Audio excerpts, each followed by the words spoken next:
Welcome everyone on our Civil Tech by ND YouTube study channel. Here we will provide best 100 plus previous year objective questions of environmental engineering. This is part 4. We have already discussed part 1, 2 and 3 also. It is very helpful for all civil competitive exams. It is presented by myself Dev sir. जैसा कि सभी viewers जानते हैं हमारे channel पर आपको civil से related जितने भी सब्जेक्ट हैं उनका एमसीक्यू वेस्ट प्रीवियस ईयर के जो क्वेश्चंस होते हैं उनकी एमसीक्यू सीरीज जो है 100 प्लस वाली अभी फिलहाल चल रही है। जैसा कि सर्वे हुआ, डीसीएस हुआ, आपका डिजाइन ऑफ कंक्रीट स्ट्रक्चर्स है, एस्टिमेशन ऑफ कॉस्टिंग हुआ, कंक्रीट टेक्नोलॉजी हुआ, सॉइल मैकेनिक्स हुआ, इन सारे सब्जेक्टों को हमने ऑलरेडी आपको प्रोवाइड करा दिया है। और इन्वायरमेंट इंजीनियरिंग का भी जो है पार्ट चल रहा है, उसकी भी सीरीज चल रही है जो कि आज हम फोर्थ पार्ट डिस्कस करने वाले हैं। तो जैसा कि आप सभी जानते हैं कि हमारे चैनल पर अगर आप जुड़े रहें तो बेसिकली यहाँ जितने भी एक्सपेक्टेड क्वेश्चंस होते हैं, एमसीक्यू जितने भी होते हैं एग्जाम में आने वाले हैं या जो आ चुके हैं वो सारे हमारे चैनल पर प्रोवाइड किए जाते हैं। तो हमारे चैनल को ज़्यादा से ज़्यादा शेयर कीजिए, सब्सक्राइब करिए, लाइक करिए, कमेंट करिए। अगर कोई आपका सजेशन है तो हमें बताइए। तो चलिए स्टार्ट करते हैं क्वेश्चन नंबर 1 से। The per capita consumption of a locality is affected by. अगर पर कैपिटा कंजप्शन की बात करते हैं, सपोज पर कैपिटा कंजप्शन बेसिकली क्या होता है? पर capita consumption means that the water demand for a पर पर्सन पर डे। बेसिकली किसी एक पर्सन के लिए पर डे उसके लिए कितनी मैक्सिमम कंजप्शन है या कितना उसका वाटर डिमांड है जनरली। तो वो लोग अगर कहें कि कहीं लोकलिटी है मान लीजिए तो उसके लिए लोकली किससे अफेक्टेड होगी? वो is affected by, basically point दे रखे हैं तो इनमें से किससे अफेक्टेड होगी? तो पहला है क्लाइमेटिकल कंडीशन। तो डेफिनेटली अगर क्लाइमेट चेंज हो रहा है तो डिमांड भी आपकी क्या होगी, कंजप्शन डिमांड भी क्या करेगी, वेरी करेगी। जैसा कि आप जानते हैं अगर कहीं मान लीजिए समर वेदर है, मान लीजिए समर टाइम चल रहा है तो उस समय वाटर की कंजप्शन ज़्यादा होती है as compare to the cold weather, right. तो it is also affected by climate condition. Quality of water से अफेक्टेड होगी। क्या आप क्वालिटी ऑफ वाटर से कहेंगे क्वालिटी ऑफ वाटर से अफेक्टेड होगी? तो डेफिनेटली आपकी क्वालिटी ऑफ वाटर से भी अफेक्टेड होगी। क्या आप क्वालिटी प्रोवाइड करा रहे हैं उसकी कंजप्शन उसी हिसाब से क्या करेगी, वेरी करेगी। थर्ड है डिस्ट्रीब्यूशन प्रेशर। प्रेशर डिस्ट्रीब्यूशन क्या है बेसिकली, क्या प्रेशर मिनिमम है या मैक्सिमम है? तो प्रेशर से भी क्या होगा, कंजप्शन बेसिकली अफेक्टेड होता है। तो ऑप्शन यहाँ पर डी है, ए बी 1 2 3। तो बेसिकली यहाँ पर ऑप्शन 1 आपका करेक्ट है। तो option D is the correct answer question number 1। Question number 2, select the correct relationship between porosity and specific yield by and specific retention R. इनमें एक फॉर्मूला होता है बेसिकली रिलेशन का। तो फॉर्मूला आपका होता है n इज इक्वल टू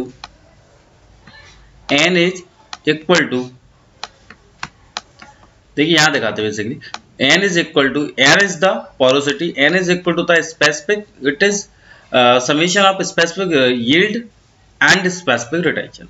तो स्पेसिफिक यील्ड आपका बाई है प्लस स्पेसिफिक रिटेंशन आर।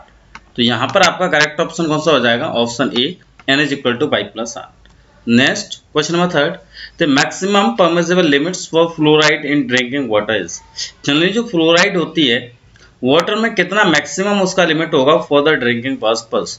जब भी आप ड्रिंकिंग के लिए वाटर यूज करें तो maximum amount of the fluoride present in the water should not exceed, कितनी अमाउंट है कि उससे ज़्यादा एक्सीड नहीं करेगी। तो फ्लोराइड के केस में 1.5 मिली ग्राम पर लीटर होता है या 1.5 ppm बोलते हैं। इससे ज़्यादा आपका जनरली फ्लोराइड नहीं होना चाहिए आपके वाटर डिमांड में, राइट। तो बेसिकली ये फ्लोराइड का है। अगर पूछ लेते हैं कि भाई कॉपर का कितना होना चाहिए, तो कॉपर का जनरली जो ppm होता है वो कितना होता है, 3 ppm होता है कॉपर के लिए। अगर कहीं हम पूछते हैं आर्सेनिक लेड के लिए क्या होता है, तो आर्सेनिक लेड के लिए जो आपका मैक्सिमम परमिसिबल लिमिट होती है वो 0.05 ppm होती है। कहीं आपका पूछ लिया जाता है कि बताइए आयरन का और मैग्नीशिया का बताइए, तो उसके लिए 0.3 ppm होगा, राइट। कहीं डिजॉल्व ऑक्सीजन के लिए आपका जो है मैक्सिमम परमिसिबल लिमिट पूछी जाएगी तो आपकी 10 ppm होती है, राइट। टर्बिडिटी के लिए पूछा जाता है तो वहां भी 10 ppm होती है। तो इस तरह से जो क्या है आपकी एक लिमिट सेट कर रखी है आपका जो IS कोड है उसके अकॉर्डिंग। तो यहाँ पर अगर फ्लोराइड की बात हो रही है तो 1.5 ppm होता है या 1.5 मिलीग्राम पर लीटर होता है। So option B is the correct answer question number 3। Question number 4, the dissolve oxygen level in natural unpolluted water at normal temperature is found to be of an order of। Basically आपका dissolve oxygen पूछा गया है कि dissolve oxygen का level क्या रहेगा, वो भी नेचुरल अनपॉल्यूटेड वाटर में। आपको वो नेचुरल वाटर वो कैसा है, अनपॉल्यूटेड है, बेसिकली वो दूषित नहीं है। और नॉर्मल कोई टेम्परेचर है तो उस केस में बेसिकली डिजोल्व ऑक्सीजन का लेवल क्या रहेगा, या मैक्सिमम कितनी डिजोल्व ऑक्सीजन रहेगी। तो मैंने आपको बताया था डिजोल्व ऑक्सीजन का मैक्सिमम अमाउंट क्या होता है जनरली। तो आपका मैक्सिमम जो लिमिट होती है, या जहां हम बोलेंगे कि इतनी लिमिट बेसिकली किसकी होगी, आपकी 10 ppm की लिमिट होती है, जो किसकी होती है, डिजोल्व ऑक्सीजन की होती है। तो here option B is the correct answer, 10 ml per litres, 10 milligram per litre. So option B is the correct answer question number 4। Question number 5, the amount of coagulants needs for coagulation of water increase with। Basically जो coagulants की need रहती है, basically क्या हम जो coagulant use करते हैं कोगुलेशंस के लिए वाटर में, बेसिकली उनको ऐड करने से क्या इंक्रीज होता है। तो पहला ऑप्शन पूछा गया, पहला है इंक्रीज इन टर्बुलेंटी ऑफ वाटर।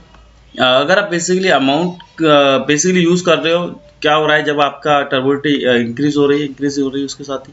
तो बेसिकली ये भी सही है आपका कि हाँ, जब भी टर्बुलेंटी या वाटर की इंक्रीज हो रही होगी तो क्या होगा, कोगुलेंट्स की बेसिकली नीड रहेगी, उसको भी इंक्रीज करना पड़ेगा जब भी टर्बुलेंटी ज्यादा होगी वाटर की, राइट।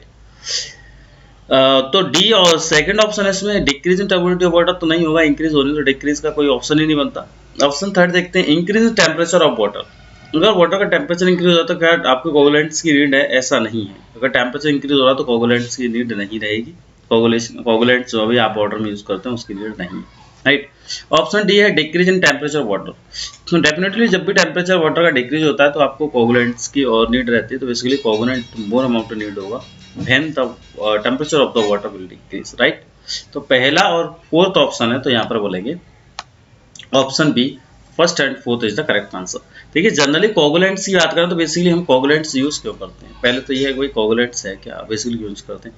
अगर सिंपल एग्जांपल है किसी कोगुलेंट्स का, तो मान लीजिए आपका एलएम है जिसे हम फिटकरी बोलते हैं, है ना। तो बेसिकली उसे क्यों यूज करते हैं हम वाटर में, इसलिए यूज करते हैं क्योंकि जितना जो बेसिकली वाटर में जो स्मॉल पार्टिकल्स हैं जिन्हें आप न्यूड आइज से नहीं दे सकते, इनको क्या करे वो बेसिकली सबको एक्यूमुलेट करे, उनको थोड़ी सी साइज को लार्ज करते हैं और वो क्या हो जाए, एक दूसरे के साथ क्लोज में आ जाए, जिससे हमें क्या हो, उस कोगुलेंट बेसिकली उस जो डिजोल्व पार्टिकल्स हैं उनको बेसिकली हम रिमूव कर सकें वहां से, जो भी कोलाइडल पार्टिकल्स है। तो ये हमारा क्या है, कोगुलेंट से एग्जाम्पल आपका क्या है, एलम। तो option B is the correct answer question number 5। Next question number 6, the rate of alteration of pressure filter is. Basically पूछा जा रहा है कि अल्टरेशन क्या है प्रेशर फिल्टर के लिए। तो rate of alteration of pressure filter, तो इसके लिए बेसिकली कहेंगे तो it is the greater than that of the rapid cell filter. जो आपका अल्टरेशन होता है, अल्टरेशन जो है प्रेशर फिल्टर का रेट जो होगा, basically rate of alteration of pressure filter होगा, वो कैसा होगा, ग्रेटर होगा आपका रैपिड सेल फिल्टर से। तो ऑप्शन यहाँ पर क्या है, सी है यहाँ पर। तो सी आप देख रहे हैं, तो ऑप्शन सी इसका जो है करेक्ट आंसर है। तो option C is the correct answer question number 6। Question number 7, treatment of water with bleaching powder. देखिए when you have to add a bleaching water in the water, जब भी आप ब्लीचिंग पाउडर को basically water में add कर रहे हैं, तो ऐसा कंडीशन आप कहाँ देखेंगे, कब आपको ब्लीचिंग पाउडर बेसिकली ऐड करना पड़ेगा। तो ये कंडीशन आपको मिलेगी वेयर हाइपोक्लोरिनेशन। तो बेसिकली जहाँ भी आप, मैंने बताया था आपको, जहाँ हाइपोक्लोरिनेशन होता है वहाँ पर आप क्या करते हैं, ब्लीचिंग पाउडर को ऐड कर रहे होंगे। तो यहाँ जब भी वाटर का ट्रीटमेंट करेंगे तो हम ब्लीचिंग पाउडर कहाँ ऐड कर रहे होंगे, हाइपोक्लोरिनेशन में। तो option D hypochlorination is the correct answer question number 7। Question number 8, activated carbon is used for. ये बताइए एक्टिवेटेड कार्बन क्यों यूज की जाती है। एक्टिवेटेड कार्बन बेसिकली सबसे बेस्ट एग्जांपल है for removing the odours of water. जब भी वाटर का आपको ऑर्डर रिमूव करना है, बेसिकली उसमें जो गंध आती है, बदबू आती है, उसको रिड्यूस करना है, तो आप क्या करते हैं, एक्टिवेटेड कार्बन को ऐड कर देते हैं, मिक्स कर देते हैं वाटर में। तो basically option C removing the odours is the correct answer question number 8, right. अच्छा, हार्डनेस कैसे रिमूव की जाएगी, मैंने आपको बताया हार्डनेस को कैसे रिमूव करते हैं वाटर की। वाटर की हार्डनेस बेसिकली किससे रिमूव की जाती है, EDTA से। क्या करते हैं, EDTA, इससे फाइंड आउट कर लेते हैं उसकी हार्डनेस क्या है। तो EDTA में तो होता है आपका इथाइलिन डाइमाइड टेट्राएसिडिक एसिड, जिससे हम क्या करते हैं, removing the hardness of the water, right. Next question number 9, a pipe conveying sewage from plumbing system of a single building to commonly sewer or point of immediate disposal is known squad. देखिए ये सारा sentence basically क्या है कि जब से मान लीजिए कोई प्लम्बिंग हो सिस्टम हो रखी है, कोई एक सिंगल बिल्डिंग है उसमें प्लम्बिंग हो रखी है कहीं ना कहीं, तो उसका जो सीवर है बेसिकली उसे क्या बोलते हैं। तो अगर हम कहें उसको, या फिर इस तरह से है कि पॉइंट ऑफ इमीडिएट डिस्पोजल, जो भी आपका सीवर निकल रहा है वो बेसिकली सीवेज बेसिकली उसको इमीडिएट कलेक्ट जो कर रहा है वो डिस्पोजल क्या कहलाता है। तो बेसिकली वहाँ जो सीवर होता है उसको हम क्या बोलते हैं, हाउस सीवर बोलते हैं। कोई सिंगल बिल्डिंग से निकलने वाला जो है उसे हम क्या बोल रहे हैं, हाउस सीवर बोल रहे हैं। तो option A is the correct answer of question number 9। Question number 10, self cleaning velocity for all sewer in India is usually. Basically पूछा गया सेल्फ क्लीनिंग जो वेलोसिटी होती है, average self cleaning velocity for all type of the sewer generally India में क्या ली जाती है। तो बेसिकली वो ली जाती है 1 मीटर पर सेकंड से लेके 1.2 मीटर पर second, right. Self cleaning velocity मैंने आपको बताया था कि सेल्फ क्लीनिंग वेलोसिटी क्या होती है। बेसिकली ये जो वो वेलोसिटी होती है जहाँ पर आपकी ना ही तो स्कोरिंग हो ना ही आपकी क्या हो, सिल्टिंग हो। बेसिकली वाटर का डिस्चार्ज ही प्रॉपर रहे, वाटर का जो वाटर का फ्लो है वो प्रॉपर डिस्चार्ज में रहेगा, और वहाँ पर जो भी आपके फ्लोटिंग पार्टिकल्स हैं या जो भी आपके सॉलिड पार्टिकल्स हैं वाटर में, वो क्या होंगे, बेड पर उसके सेटल डाउन हो जाएंगे। तो उसे हम क्या बोलते हैं, सेल्फ क्लीनिंग वेलोसिटी बोलते हैं। तो इसका जो रेट होता है वो 1 मीटर पर सेकंड से लेकर 1.2 मीटर पर सेकंड होता है एज पर Indian standard record. Next question number 11, the type of sewer which is suitable for both combined and separate system. किस टाइप का सीवर आप यूज करते होंगे, कंबाइंड और सेपरेट सीवर सिस्टम, और जब आप बेसिकली डिजाइन कर रहे हैं वहां पर प्रोवाइड कर रहे हैं। तो उसके लिए मैंने आपको बताया था egg shape sewer system basically सबसे सुटेबल माना जाता है कंबाइंड के लिए। सर्कुलर आपका कैसा होता है, सर्कुलर अगर सेपरेट सीवर सिस्टम आप देख रहे हैं, सिर्फ सेपरेट सीवर सिस्टम प्रोवाइड करा रहे हैं, तभी आप क्या करेंगे, सर्कुलर सीवर प्रोवाइड करा पाएंगे, right. Question number 12, corrosion in concrete sewer is cause by. Basically जो कंक्रीट सीवर होते हैं, कंक्रीट जो मटेरियल है उसके बेसिकली जो सीवर होते हैं उसमें कोरोजन आता है, वो किसका कारण है, किससे बेसिकली कोरोजन आता है उनपे। तो बेसिकली कोरोजन आता है due to the septic condition, right. तो option A is the correct answer question number 12। Question number 13, the main disadvantage of oxidation point is that. देखिए ऑक्सीडेशन पॉइंट काफी लार्ज साइज के होते हैं बेसिकली, ठीक। ये जहां बनाए जाते हैं वहां पर बहुत लार्ज एरिया रिक्वायर्ड होता है। ये बेसिकली रूरल एरियाज में बनाए जाते हैं, इसका स्लो जो है प्रोसेस होता है। तो ऑक्सीडेशन पॉइंट हम बेसिकली कहेंगे तो oxidation point large area is required for construction. तो इसका डिसएडवांटेज ये कि भाई यहाँ हमारे पास लैंड लिमिटेड है लेकिन उसको लार्ज एरिया चाहिए, तो उसके लिए मानते हैं कि वो इसका क्या है, डिसएडवांटेज है, राइट। बेसिकली इसका कभी डिटेंशन पीरियड आपको पूछ ले कि भाई डिटेंशन पीरियड क्या होता है ऑक्सीडेशन पॉइंट का, तो ध्यान रखिएगा 2 से 3 वीक होता है। कितना होता है, 2 to 3 week is the detention period of oxidation point, right. चलिए तो option A is the correct answer question number 13। Next question number 14, most of the bacteria in sewage are. देखिए बेसिकली जो बैक्टीरियाज होते हैं उनका कई तरह का नेचर होता है, पैरासाइटिक होते हैं, सैप्रोटिक होते हैं, पैथोजेनिक बैक्टीरिया होते हैं, एनारोबिक बैक्टीरिया होते हैं, एरोबिक बैक्टीरिया होते हैं, कई तरह के बैक्टीरिया होते हैं। लेकिन मोस्टली जो बैक्टीरिया आपके सीवेज में पाए जाते हैं वो किस नेचर के बैक्टीरिया होते हैं, तो हम क्या बोलते हैं, सैप्रोटिक, बेसिकली क्या बोलते हैं, saprophytic bacteria. So option B is the correct answer question number 14। Question number 15, the hourly variation factor is usually taken as. देखिए अगर आवरली वेरिएशन फैक्टर पूछता है तो वो होता है आपका 1.5। तो according to this question option is the correct answer question number 15, right. But आपका डेली वेरिएशन फैक्टर कौन सा लिया यहाँ पर, मान लीजिए आपसे कह दिया कि भाई what is the daily variation factor is usually taken by, तो डेली वेरिएशन फैक्टर आपका 1.8 होता है। कितना होता है, 1.8 होता है, राइट।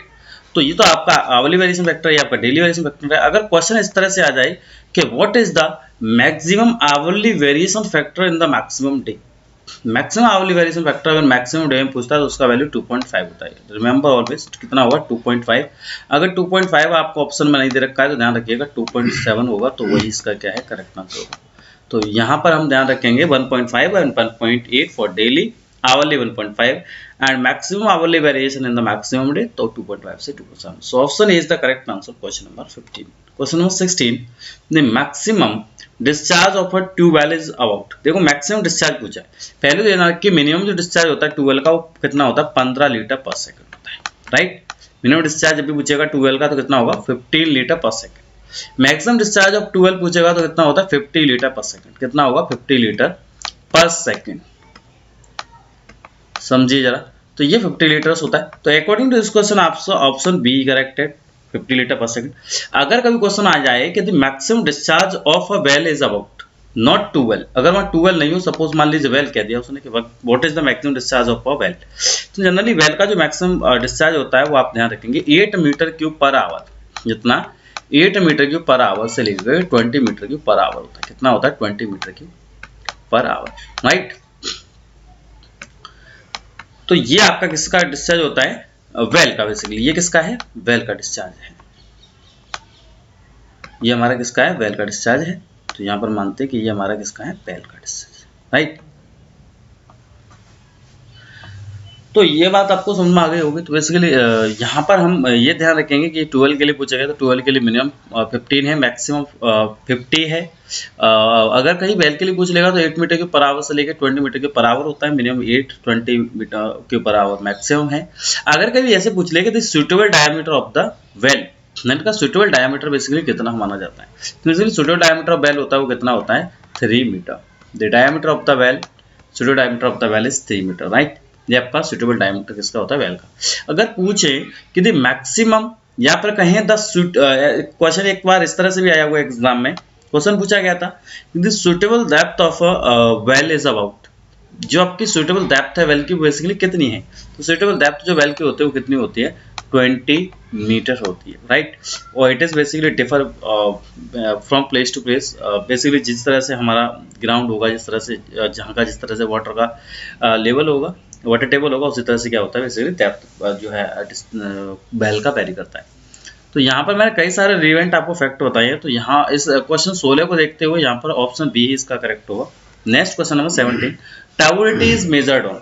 मैंने बताया था आपको टर्बुलेंटी बेसिकली हम किस पर मेजर करते हैं? स्टैंडर्ड सिलिका स्केल पर मेजर करते हैं। तो option A is the correct answer of question number 17। अच्छा, मैक्सिमम टर्बुलेंटी ऑफ वाटर कितना होता है? मैंने अभी आपको एक फर्स्ट क्वेश्चन में ये बताया था कि मैक्सिमम टर्बुलेंटी वाटर में कितनी होती है।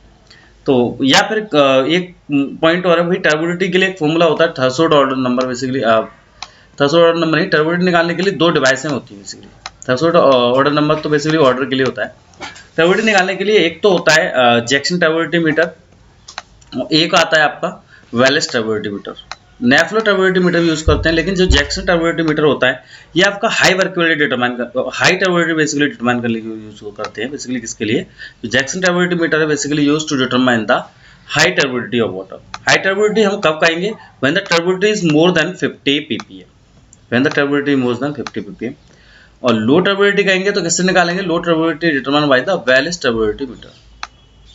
लो turbidity determine by Baylis turbidity metre.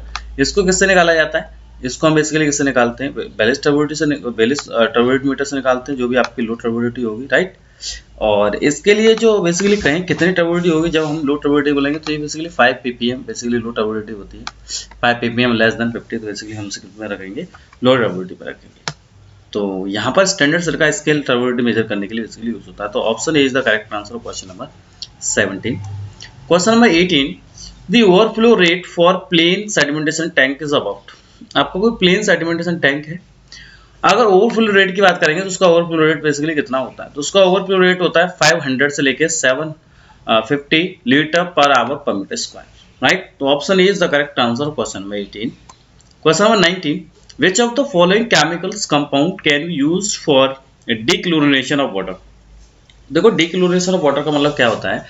डिक्लोरिनेशन करते हैं बेसिकली जब अमाउंट आपका क्लोरीन का ज्यादा हो जाता है वाटर में, तो हम क्या करते हैं? उसको डिक्लोरिन करते हैं, मतलब क्लोरीन की स्मेल ज्यादा आने लगती है, तो हम क्या करते हैं? वाटर को डिक्लोरिन करते हैं, उसको बेसिकली क्लोरीन के अमाउंट को थोड़ा सा क्या करते हैं? न्यूट्रलाइज करेंगे। तो इसके लिए हम लोग क्या करते हैं? कुछ केमिकल्स बेसिकली यूज करते हैं। तो एक तो आपका सोडियम थायोसल्फेट यूज होता है, किसके लिए? डिक्लोरिनेशन ऑफ वाटर के लिए। एक क्या होता है? सोडियम थायोसल्फेट, ठीक। एक सोडियम थायोसल्फेट यूज होता है, और एक आपका होता है सल्फर डाइऑक्साइड। क्या होता है? Sulphur dioxide, right. तो यहाँ पर देखते हैं क्या ऑप्शन सही है। ऑप्शन सी है सल्फर डाइऑक्साइड। तो ऑप्शन यहाँ पर क्या है? ऑप्शन सी ही इसका करेक्ट आंसर है। तो option C is the correct answer of question number 19। Question number 20, average rate of water consumption per head per day as पर Indian standard is. Indian standard record के according average water consumption क्या होता है? मैंने आपको अभी बताया था average water consumption per head per day. ये मान लीजिए किसके लिए बोला? रेजिडेंशियल के लिए पूछ रहा है बेसिकली। तो 135 लीटर 135 लीटर पर कैपिटा पर डे होता है, राइट। आगे भी यहाँ पर पूछ ले, मान लीजिए हॉस्टल के लिए क्या होगा? तो हॉस्टल के लिए आपका रेजिडेंशियल होता है बेसिकली, आपका 130 लीटर पर कैपिटा पर डे होता है। 135 कितना होता है? 135 पर कैपिटा पर लीटर। अगर होटल का पूछ ले, कभी मान लीजिए पूछे maximum water demand for per capita per day, तो होटल के केस में पूछ रहा है तो होटल के केस में जनरली कितना होता है 180 litre per capita per day, right. अगर कभी ऑफिस का पूछता है तो 45 होता है, ऑफिस के केस में 45 होता है, राइट। ये ऑफिस के केस में होता है। अगर सिनेमा हॉल के लिए पूछता है कभी, भाई सिनेमा हॉल के लिए कितना होगा, तो सिनेमा हॉल के लिए बेसिकली कितना होता है 15 लीटर होता है, 15 लीटर। कभी रेस्टोरेंट के लिए पूछता है, रेस्टोरेंट स्मॉल टाइप के जो है आपके बेसिकली जब भी आप फूडिंग वगैरह करते हैं तो बेसिकली वहाँ पर क्या होता है स्मॉल प्लेसेस होते हैं, रेस्टोरेंट या कोई ढाबा मान लीजिए इस तरह का, तो वहाँ पर बेसिकली कहेंगे 70 litre per capita per day होगा। क्या होगा 70 litre per capita per day restaurant के लिए, राइट। तो देखिए एक यहाँ पर हॉस्पिटल का और बेसिकली समझ लीजिए, हॉस्पिटल के केस में क्या होता है अप टू 100 बेड्स, हॉस्पिटल के लिए अप टू 100 बेड, हॉस्पिटल के लिए अप टू 100 बेड की बात करेंगे अगर मान लीजिए, तो 100 अप टू 100 बेड के लिए 340 लीटर पर कैपिटा पर डे होता है, और मोर देन 100 बेड्स का अगर कोई हॉस्पिटल है तो उसके लिए 450 450 लीटर पर कैपिटा पर डे होता है, correct. So option B according to question number 20, option B is the correct answer for question number 20, right. तो थैंक यू बस, जैसा कि आप सभी देख रहे थे कि हमने इस पार्ट में जितने भी रिलेवेंट फैक्ट थे वो भी देखे, और साथ ही साथ 20 क्वेश्चन विजिट किए, 20 नहीं बल्कि मैं कहूँगा आपको 40 या 50 क्वेश्चन जो है विजिट किए हैं आपने, और वो भी मिनिमम टाइम्स में। तो आपका सपोर्ट बहुत ज़रूरी है हमारे लिए, तो आप जो हमें सपोर्ट करते हैं तो हमें मोटिवेशन मिलता है, बेसिकली हम और काम करने की सोचते हैं। तो आप लोग हमें सपोर्ट करिए, लाइक कीजिए उस चैनल को, सब्सक्राइब करिए, शेयर कीजिए ज़्यादा से ज़्यादा। जितने भी सिविल एस्पिरेंट है, सिविल इंजीनियरिंग स्टूडेंट्स हैं, या फिर कोई डिप्लोमा बीटेक का है, या फिर कोई प्रिपरेशंस कर रहा है, उन सबको भेजिए। ये सारे जो है क्वेश्चंस बेहद आए हुए बेहद इंपॉर्टेंट है, जितने भी पेपर्स हो चुके हैं या आने वाले उनके लिए काफ़ी इंपॉर्टेंट थे, आए हुए हैं, इनको हमने काफ़ी एनालाइज करके रखते हैं अपनी सीरीज़ में। तो आप लोग देखते रहिए और बने रहिए हमारे साथ। थैंक यू, जय हिंद, जय भारत।